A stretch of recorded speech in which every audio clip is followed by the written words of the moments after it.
Pessoal da torcida tricolor, como era esperado, esse vídeo é para falar, homenagear este gigante São Paulino, né, que faz parte da história do clube, um dos pilares, que é Laudo Natel.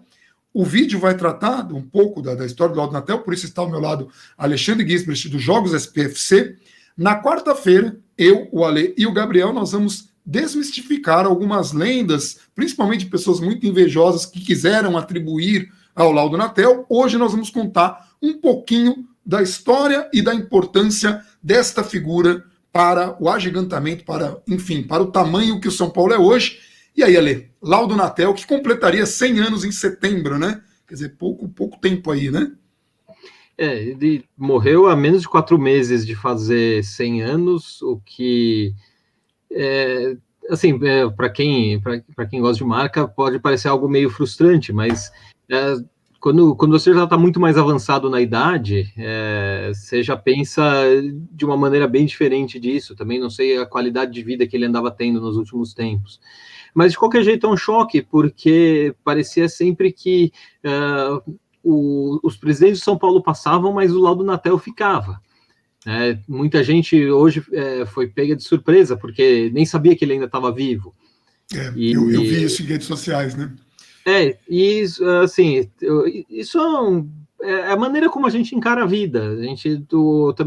A gente encara a velhice como algo que você some. Então, se você não tem mais um papel ativo, você some do noticiário. E olha que o Laudo Natel nunca sumiu totalmente da vida política do São Paulo, embora não mais ativamente como nos anos 50, 60 e 70, mas ele ainda tinha alguma influência lá.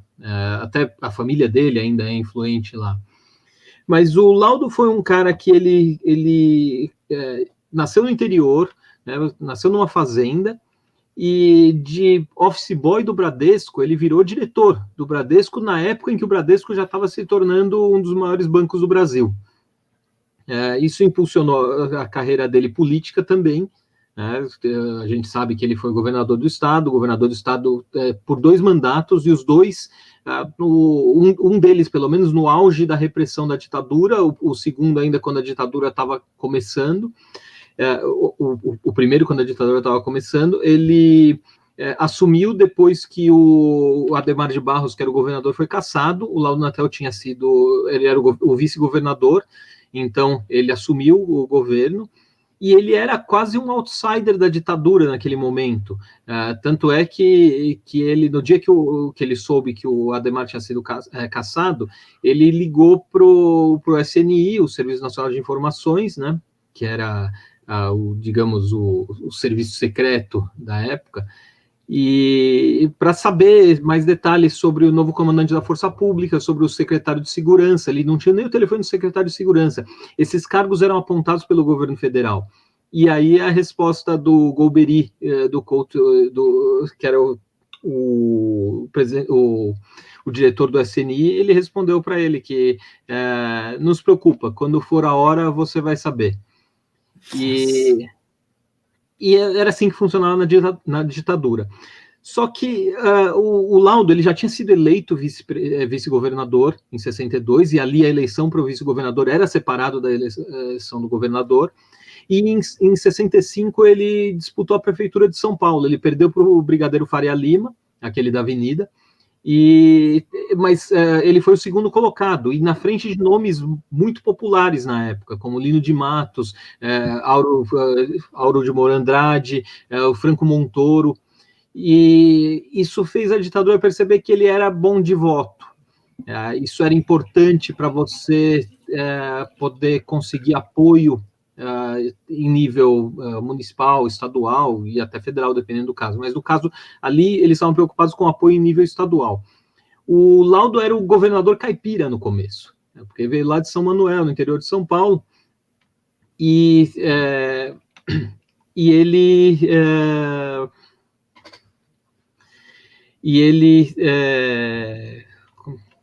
perdi o fio da meada, mas ele, por ser bom de voto, o Médici, que era o presidente em 1970, que tinha assumido em 69, depois da morte do Costa Silva, o Médici percebeu que isso era algo que ele podia levar a favor. Então, apesar de o governador Abreu Sodré, que ele assumiu depois que o Laudo Natel encerrou o seu primeiro mandato, que durou menos de 8 meses, só até o fim do mandato do Adhemar, o Abreu Sodré, ele era contra o Laudo Natel. Ele achava que o Laudo Natel não era o nome certo para se colocar no governo.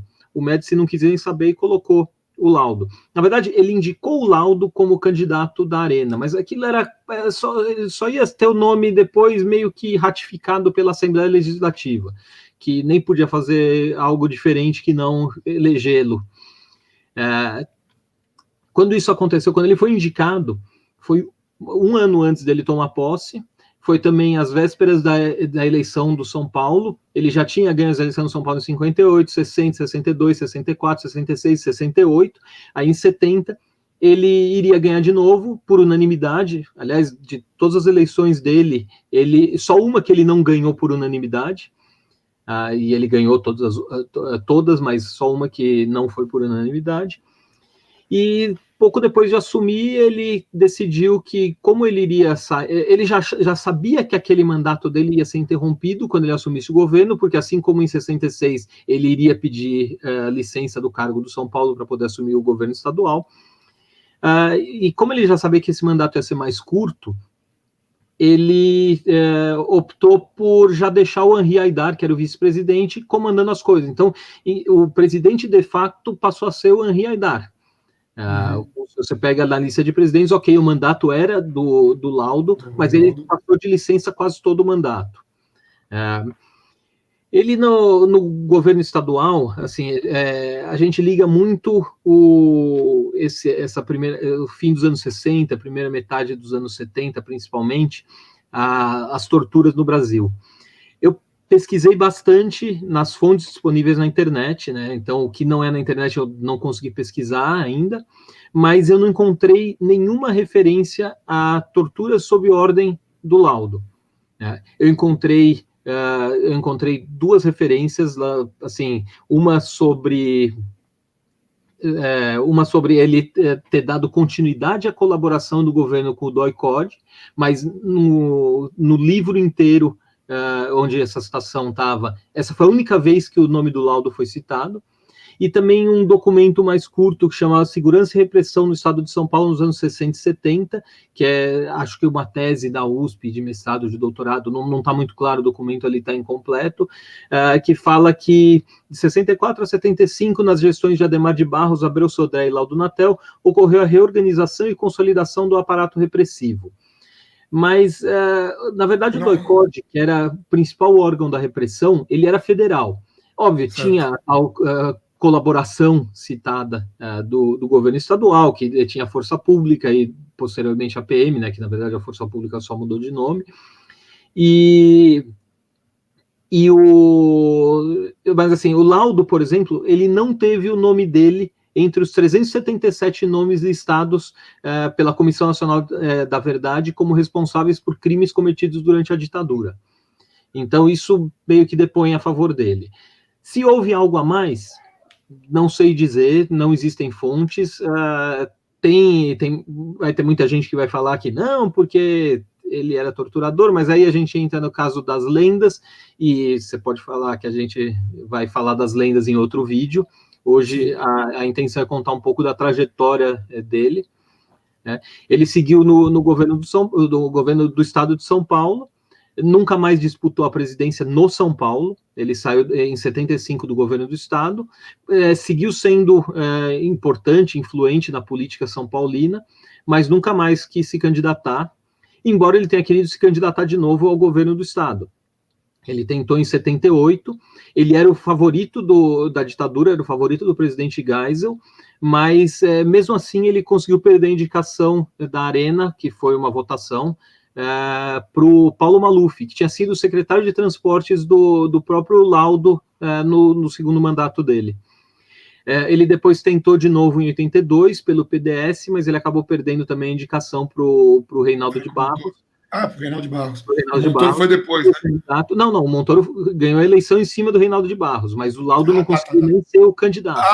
Isso. É porque eu pensei, 82 foi o Montoro, que já são os governadores que eu já lembro, né, de cabeça. Assim, eu também.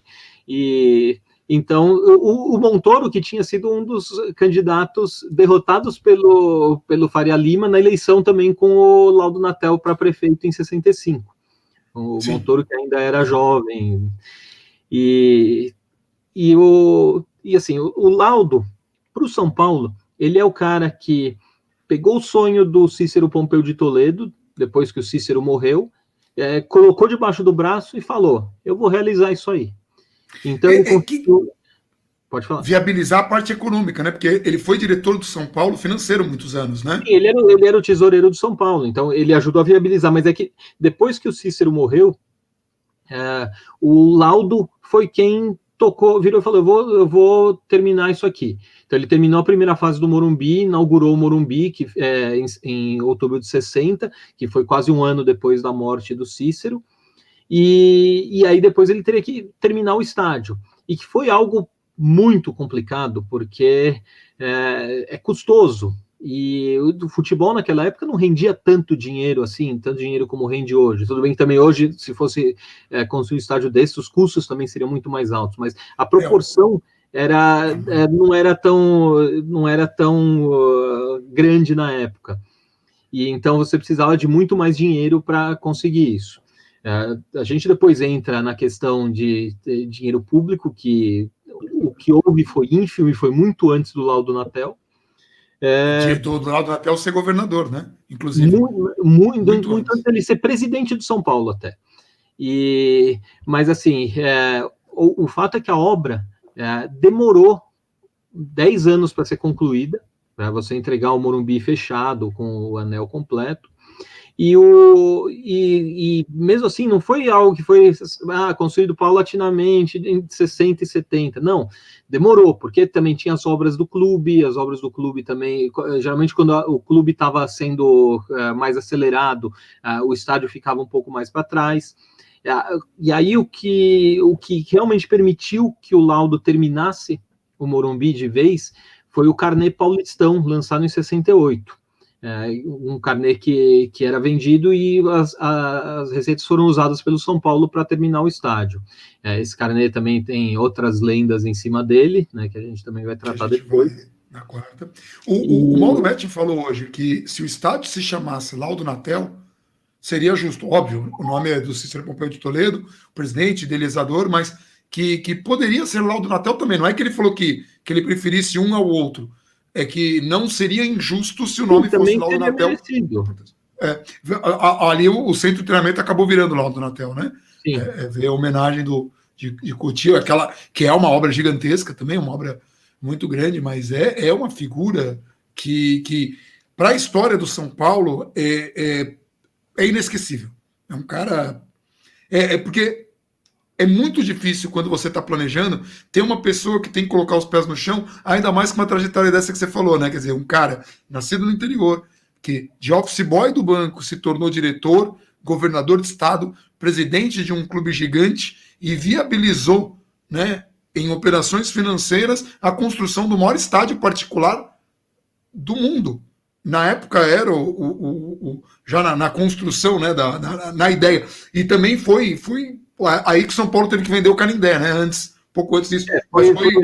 Mas foi ideia do Laudo. Ele chegou a ser criticado na época porque era o único patrimônio do clube. Então você vai vender o único patrimônio para construir um estádio lá longe. Assim, dá para entender por que o pessoal pensava assim.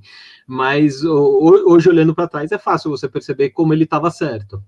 E assim, não só a importância do Laudo Natel, porque foi governador, não só a importância para o São Paulo Futebol Clube, mas também a importância para a região do Morumbi. Porque a gente pensa hoje no estádio do Canindé da Portuguesa, que já era uma área ali que não tinha tanto a desenvolver, quanto a região do Morumbi cresceu com a construção do estádio. Né? O Morumbi ali era um brejo, né? Era muito difícil ali o São Paulo já tinha perdido, ainda iria perder terreno para a construção da Marginal. Isso também complicaria bastante a coisa. Não sei se o Laudo aí foi exatamente um visionário, mas ele aprovou a ideia certa no momento certo. E aí o São Paulo se agigantou. Quer colocar as imagens que a gente separou aqui Vamos colocar lá. Então, só aqui, essa primeira imagem, o Laudo Natel. Você vai falando, eu vou passando. 34, dando uma entrevista para o Diário Popular, a foto também é do Diário Popular. Pode ir passando? Sim, sim. Aqui o Laudo em 69, já quase finalizando o Morumbi. Essa foto foi publicada no começo de 69, talvez tenha sido tirada no fim de 68. Também é do Diário Popular, ela ilustrava uma matéria que se chamava Paulistão, o estádio do ano 2000, porque era esse o nome que queriam fazer pegar para o Morumbi. Nossa, e é legal que ele aponta como o cara sabe o quanto ele contribuiu para a obra, né? O Laudo de novo em 64, conversando, eu acho que esse é o Walter Lacerda do Diário Popular, é outra foto do Diário Popular. Assim, são fotos que só mostram ele no seu dia a dia de dirigente. Aí assinando contrato com o Jurandir e o Roberto Dias, que assinaram um contrato em branco nesse dia, que foi o dia da eleição do Laudo em 68. Aliás, Roberto Dias, né, gigantesco também, muito legal ali o São Paulo e o DFP de Departamento de Futebol Profissional. E aí é o Manuel Raimundo Paes de Almeida e o Laudo Natel no dia da votação da eleição de 68. E essa é a foto do Laudo, acho que eu mais gosto, que é ele no Alambrado do Pacaembu. Ele já era governador no primeiro mandato, ao lado do Manuel Raimundo de novo, assistindo a um São Paulo 3, Corinthians 0 pelo primeiro turno do Paulista de 66. E ele na grade do Pacaembu. Você imagina o João Dória na grade do Pacaembu hoje? Não, isso não existe. Não. E ali, né, torcendo num jogo que a vitória veio por 3-0, bem escolhida a foto, hein, ali. E a foto é do Diário também, essa foto? Essa foto é do Diário. Todas as fotos que passaram aí são do Diário. E essa é a última? Também é do Diário, é o Laudo assinando o contrato com o Zezé Moreira, no começo de 70. O Zezé Moreira é o técnico que ajudou o São Paulo a sair da fila do Campeonato Paulista. Que aí a gente tem que esclarecer que com a construção do Morumbi, o São Paulo teve muitos gastos para a construção do estádio, teve sua maior fila ainda, né? Tipo, são 13 anos. Não, já foi ultrapassada. Então, em termos de Paulista. Em termos de Paulista. Em termos de Paulista, mas assim, de título não. Então, não, de título não. Então, é a maior fila do clube de títulos, mas porque foi na construção de um estádio gigantesco, um estádio que é a casa do São Paulo hoje, reconhecido Morumbi, e que não seria possível, não fosse, obviamente não apenas ele, mas muitos personagens da história do São Paulo, mas ele, um dos principais, e que trajetória que um menino nascido no interior, que de office boy passou a diretor de banco, governador de estado, presidente de clube, não nessa ordem, na verdade, diretor de banco, presidente de clube, depois governador de estado, e que transformou tudo, né? À sua volta, ele era um cara que a realização fazia parte, estava no DNA dele, né? E que completaria 100 anos. Então é uma perda enorme. O São Paulo decretou, o Leco decretou 3 dias de luto, né? O bandeira de São Paulo lá estava hasteada meio, né? Todas as homenagens possíveis a essa figura gigantesca que ainda era o cara que ainda dava assim a bênção, né, para os presidentes do São Paulo ainda nos dias de hoje. É uma figura fantástica, né? Eu gosto de dizer que o São Paulo não seria o mesmo sem o Morumbi, e o Morumbi não seria o mesmo sem o Laudo Natel. É fantástico.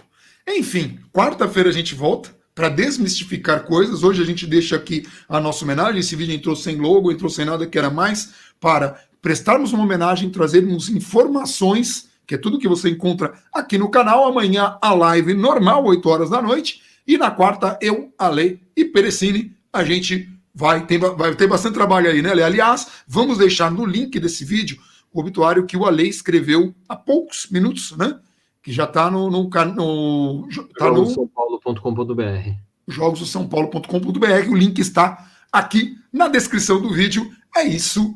Um abração para todo mundo e mais do que nunca e sempre, vamos São Paulo. Vamos São Paulo.